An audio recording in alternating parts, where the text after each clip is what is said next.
सिद्धार्थ शुक्ला को 40 की एज में हार्ट अटैक आया और उससे उनकी डेथ हो गई। वहीं पुनीत राजकुमार जो कि एक कन्नड़ा फिल्म इंडस्ट्री के एक बहुत बड़े एक्टर थे, उनको 46 की एज में हार्ट अटैक आया और उनकी डेथ हो गई। ऐसे ही सतीश कौशिक जी जिनकी एज 66 थी और एक फेमस सिंगर जिनको हम केके के नाम से जानते हैं, उनकी भी डेथ अटैक की वजह से हुई। ये तो सारे एक फेमस एग्जांपल्स थे। अगर आप अपना न्यूज़पेपर उठाएंगे और आसपास की न्यूज़ देखेंगे सोशल मीडिया के ऊपर, तो उसके अंदर आपको देखने को मिलेगा कि काफी यंगस्टर्स उनको भी हार्ट अटैक आ रहा है। Every minute, about 4 Indians in the age group of 30 to 50 experience a fatal heart attack. जैसे कि मोहित शर्मा जिनकी एज 21 थी और उनको भी हार्ट अटैक आया, वो एक मार्शल आर्ट्स चैंपियन थे। या फिर अनकपाल सिंह जिनकी एज 20 थी, या फिर वो बच्चा जिसकी एज 16 थी जिसको डांस करते हुए हार्ट अटैक आया। या फिर ये वाली न्यूज जिसके अंदर ये दिखाया कि इस आदमी को जिम करते हुए हार्ट अटैक आ गया। चारों तरफ हार्ट अटैक या कार्डियक अरेस्ट। पिछले 5-6 सालों में ये अटैक और कार्डियक अरेस्ट की न्यूज बढ़ती ही जा रही है और इसके पीछे की रीजनिंग सबकी अलग अलग है। बट शरद जोइस जो कि एक योग गुरु थे, उनको भी हार्ट अटैक आ गया। कोई बोलता है हार्ट अटैक प्रोटीन डाइट लेने से आता है और कोई बोलता है कि ये तले हुए समोसे खाने से आता है। तो सच्चाई क्या है? हार्ट अटैक्स बढ़ते क्यों जा रहे हैं हमारे चारों तरफ? क्या सही में ये हार्ट अटैक बढ़ रहे हैं या फिर सिर्फ न्यूज हमें ज्यादा देखने को मिल रही है? क्या इसके पीछे कोविड का कोई रिलेशन है या फिर हमारी फूड हैबिट्स या फिर हमारे जेनेटिक्स? मैं सब बताऊंगा आपको वीडियो में। इस वीडियो को एंड तक देखना। तो सबसे पहले मैं आपको ये समझाता हूँ कि हार्ट अटैक और कार्डियक अरेस्ट क्या होता है। तो हार्ट अटैक एक ऐसी कंडीशन है कि जब हार्ट को सप्लाई देने वाली आर्टरीज ब्लॉक हो जाती है और जिसकी वजह से हार्ट तक ऑक्सीजन नहीं पहुंच पाती और वो डैमेज होना शुरू हो जाता है। दूसरी तरफ कार्डियक अरेस्ट एक ऐसी सिचुएशन है जिसमें हार्ट एकदम से काम करना बंद कर देता है। दोनों ही अलग अलग मेडिकल कंडीशंस हैं। जहां हार्ट अटैक एक ब्लड सर्कुलेशन प्रॉब्लम है, वहीं दूसरी तरफ कार्डियक अरेस्ट एक इलेक्ट्रिकल प्रॉब्लम है जो कि हार्ट के रिदम को बिगाड़ देती है। बट कुछ लोगों को ये लगता है कि हार्ट अटैक और कार्डियक अरेस्ट एक ही चीज है, जबकि ऐसा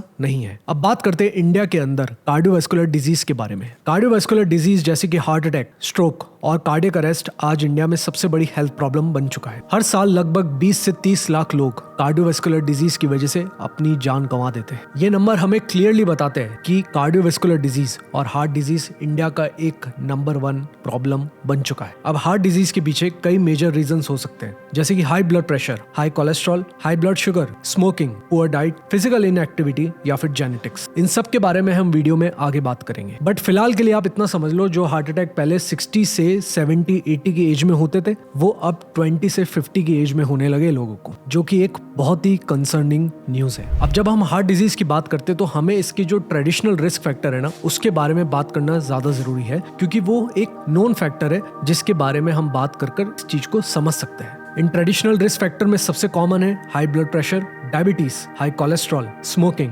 ओबेसिटी और लैक ऑफ फिजिकल एक्टिविटी। ये रिस्क फैक्टर डायरेक्टली या इनडायरेक्टली हार्ट को अफेक्ट करते हैं, जिससे हार्ट अटैक के या फिर स्ट्रोक या कैंसर के चांसेस बढ़ जाते हैं। अब ये रिस्क फैक्टर हार्ट को कैसे अफेक्ट करते हैं, इसका मैं आपको एक छोटा सा एग्जांपल बताता हूँ। सबसे पहले अगर किसी का ब्लड प्रेशर हाई होता है तो उसकी वजह से आर्टरीज हार्ड होने लगती है, यानी कि उनकी इलास्टिसिटी खत्म हो जाती है। इसलिए जब आर्टरीज स्टिफ हो जाती है तो हार्ट को और ज्यादा प्रेशर लगाना पड़ता है ब्लड पंप करने के लिए। इस प्रेशर की वजह से हार्ट वॉल्स थिकन हो जाती है और जिसकी वजह से over time heart failure, heart attack और कार्डियक अरेस्ट का खतरा बढ़ता है। वहीं कोलेस्ट्रॉल, LDL-C अगर वो ज्यादा बढ़ जाता है तो वो हार्ट की जो आर्टरीज होती है, हार्ट की आर्टरीज की वॉल्स पर जमा होने लगता है, जिसे हम प्लेक भी बोलते हैं। और काफी टाइम तक LDL-C हाई है तो वो प्लेक वहां पे और ज्यादा जमा होता जाता है और उसको ब्लॉक कर देता है, जिस कंडीशन को हम हार्ट अटैक भी बोलते हैं। और ऐसे ही डायबिटीज और ओबेसिटी भी आपके हार्ट प्रेशर डालते हैं। वहीं अगर हम बात करें डाइट और स्मोकिंग की, जहां स्मोकिंग डायरेक्टली आर्टरीज को डैमेज और ऑक्सीजन कैरिंग कैपेसिटी को रिड्यूस करती है, वहीं unhealthy diet indirect heart attack का रिस्क बढ़ाती है। अगर आपकी डाइट अच्छी नहीं होगी तो आपका कोलेस्ट्रॉल, शुगर और ब्लड प्रेशर लेवल्स भी हाई रहेंगे। और जैसा कि मैंने थोड़ी देर पहले बताया, ये लेवल्स जब कंसिस्टेंटली हाई रहते हैं तो उससे कैसे आपका हार्ट डिजीज का रिस्क बढ़ जाता है। और आपको ये सुन के हैरानी होगी कि इंडिया में ऐसे 20 से 30 करोड़ लोग हैं जिनको हाई बीपी, शुगर और ओबेसिटी जैसी बीमारी है। इसलिए जितना जल्दी हो सके,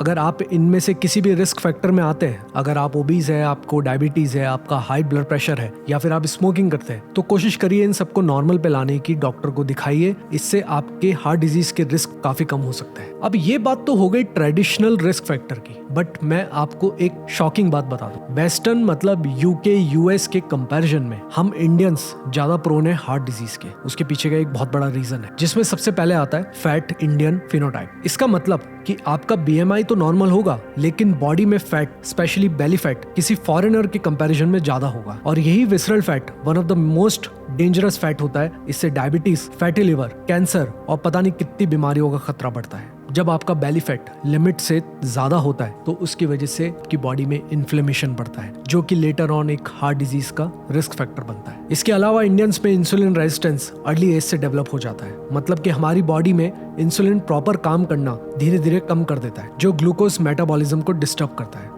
इंडिया में इवन ये छोटे छोटे बच्चों में देखने को मिलता है, और जिसकी वजह से अर्ली 20s में आप देखेंगे काफी सारे बच्चों को आजकल डायबिटीज की प्रॉब्लम होती है। और सिर्फ इतना ही नहीं, हम इंडियंस की लिपिड प्रोफाइल वो भी दूसरी कंट्रीज के कंपैरिजन में काफी यूनिक होती है। अगर आप अपना कोलेस्ट्रॉल टेस्ट करवाओगे तो काफी ज्यादा चांसेस है कि आपका HDL-C, जिसे कई लोग गुड कोलेस्ट्रॉल भी बोलते हैं, वो लो आएगा। और साथ ही साथ ट्राइग्लिसराइड लेवल्स 130-150 इसके अराउंड आए। चाहे फिर आपका LDL-C नॉर्मल भी क्यों ना हो, इस कॉम्बिनेशन को साइंटिफिक लैंग्वेज में एथ्रोजेनिक लिपिड प्रोफाइल बोलते हैं। और ऐसी लिपिड प्रोफाइल की वजह से आर्टरी ब्लॉक होने का रिस्क कुछ ज्यादा ही हो जाता है। इस पैटर्न को साउथ एशियन डिसलिपिडीमिया भी बोला जाता है, क्योंकि ये पैटर्न यूजुअली हमें साउथ एशियंस में ही देखने को मिलता है। इसलिए हो सकता है कि आप दिखने में फिट हो, ऐसी 100% प्रोबेबिलिटी है कि अंदर से आपकी बॉडी में बहुत सारी प्रॉब्लम्स चल रही हो, और उसके बारे में आपको तभी पता चलेगा जब आप अपना ब्लड टेस्ट करवाएंगे। मैंने रिसेंट में एक वीडियो भी बनाया था, ऊपर क्लिक करके वो वीडियो देख सकते हैं कि ऑनलाइन ब्लड टेस्ट कौन सी कंपनी से और कैसे करवाना चाहिए। मैंने उसके अंदर कंपैरिजन भी करा था। चलिए आगे अब बात करते हैं डाइट और एक्सरसाइज की। अब बात करें हमारे इंडियन फूड की, तो जहां लोग पहले घर का खाना जैसे कि दाल, सब्जी, रोटी, चावल खाते थे, वहीं आजकल लोग डीप फ्राइड फूड्स, रिफाइंड मैदा, सोडियम और तेल में बने हुए फूड्स जैसे कि समोसे, vada pav, pizza, patty, burger को प्रेफरेंस देते हैं। और ये इंग्रेडिएंट्स और फूड डायरेक्टली अफेक्ट करते हैं आपके हार्ट को। जैसे कि समोसे या वड़ा पाव का एग्जांपल ही ले लो। एक तो ये पहले ही कैलोरीज में हाई होते हैं, दूसरी बात इसके अंदर सैचुरेटेड फैट्स भी काफी होता है, जो कि ऑयल और घी से आता है, और तीसरी बात इनमें काफी सारा सोडियम भी होता है टेस्ट के लिए, जो आपके ब्लड प्रेशर को बढ़ाता है। और कहीं ना कहीं हम इंडियंस को ये बात पता भी है, ऐसा नहीं है कि हमें नहीं पता कि हमें क्या नहीं खाना चाहिए और क्या खाना चाहिए, फिर भी हम उसको अनदेखा कर ये खाना कंज्यूम करते हैं। अब वहीं बात करें एक्सरसाइज की, पहले तो हम 5-10 किलोमीटर चलते थे, बट आजकल कैब हमारे घर पे आ जाती है, ब्लिंकिट और ज़ेप्टो से हम 10 मिनट में सामान मंगा लेते हैं, तो हमारी जो वॉकिंग थी ना वो बिल्कुल रिड्यूस हो चुकी। अगर आप आसपास अपने लोगों से पूछोगे भी, ऑन एन एवरेज कोई भी 2 किलोमीटर से ज्यादा भी नहीं चल रहा दिन भर के अंदर, जो कि एक बहुत ही चिंताजनक बात है। और इसका सोल्यूशन ढूंढने के लिए काफी लोग जिम मेंबरशिप तो ले लेते हैं, बट वो जिम जाते ही नहीं है। किसी भी जिम में जाकर उसके जिम के ओनर से पूछिएगा तो वो आपको बताएंगे कि 80% लोग पैसा देने के बाद वापस नहीं आते। उनका जो जिम चल रहा है, उनके जो जिम की अटेंडेंस है वो 20% लोगों से चल रही है। और हो सकता है आप ये वीडियो देख रहे हो तो आप भी उनमें से एक हो जिसने जिम में पैसे भरे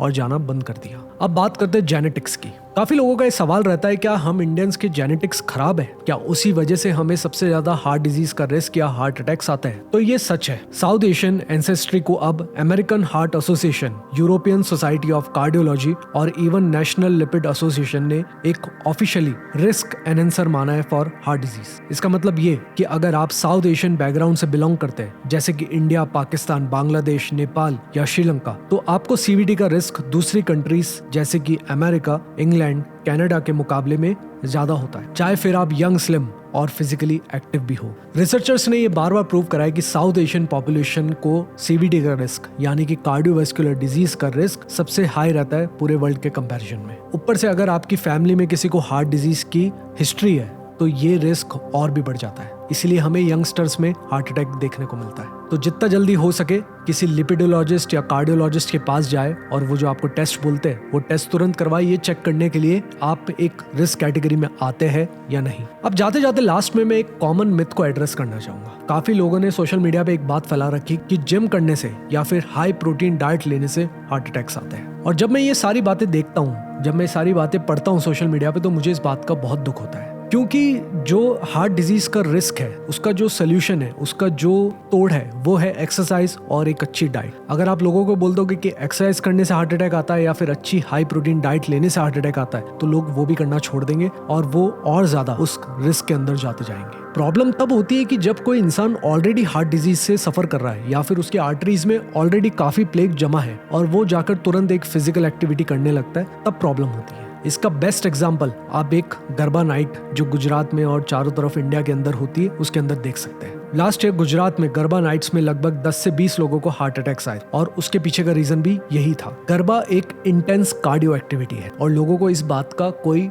पता नहीं है। तो जब कोई अनफिट लोग जो आउट ऑफ शेप है, जिनको देख के लगता है कि ये ओबेसिटी से सफर कर रहे हैं और वो जाकर एकदम से इंटेंस कार्डियो करने लगते हैं, उनकी आर्टरी में प्लेक रप्चर हो जाता है जिसकी वजह से ब्लड क्लॉट बन जाता है और उनको हार्ट अटैक आता है। ये लोग टेक्निकली यंग तो थे लेकिन फिट नहीं थे। जैसे ही इन्होंने अपनी बॉडी को पुश किया तो उसकी वजह से प्लेक रप्चर हुआ और हार्ट अटैक आ गया। और यही सेम रीजन है कि जिम के जो वायरल वीडियोस आते हैं जिसके अंदर आप देखते हैं कि सीसीटीवी के कैमरा से रिकॉर्ड हुआ है कि एक बंदे को एक्सरसाइज करते हुए हार्ट अटैक आ गया, उसके पीछे भी यही रीजन है। इसलिए प्लीज अगर आपकी कोई फैमिली हिस्ट्री है या फिर आप टोटली आउट ऑफ शेप है, आप ओबेसिटी से सफर कर रहे हैं, तो जिम ज्वाइन करने से पहले एक बेसिक ECG टेस्ट करवा लें और अपने डॉक्टर से एक रिटन परमिशन ले लें कि आप फिजिकल एक्टिविटी कर सकते हैं। और ये सिर्फ मैं जिम के लिए नहीं बोल रहा हूँ, अगर आप कोई स्पोर्ट्स भी पिकअप कर रहे हैं, सपोज बैडमिंटन हो गया, टेबल टेनिस हो गया, पिकल बॉल हो गया, तो भी आप अपने डॉक्टर से पहले पूछ लें। और गरबा नाइट्स या फिर ऐसी जो डांस एक्टिविटीज होती है जो कि एक इंटेंस कार्डियो है, उसमें भी आप वो सब भी करने से पहले आप प्लीज एक बार डॉक्टर से पूछें। वहीं अब प्रोटीन की बात करूं तो ये मिस इन्फॉर्मेशन है, पता नहीं किसने फैलाई है कि प्रोटीन लेने से हार्ट अटैक आता है। इसके पीछे का ये रीजन हो सकता है कि पहले के जो बॉडी बिल्डर्स स्टेरॉइड्स लेते थे वो काफी हार्ट अटैक से मरे हैं,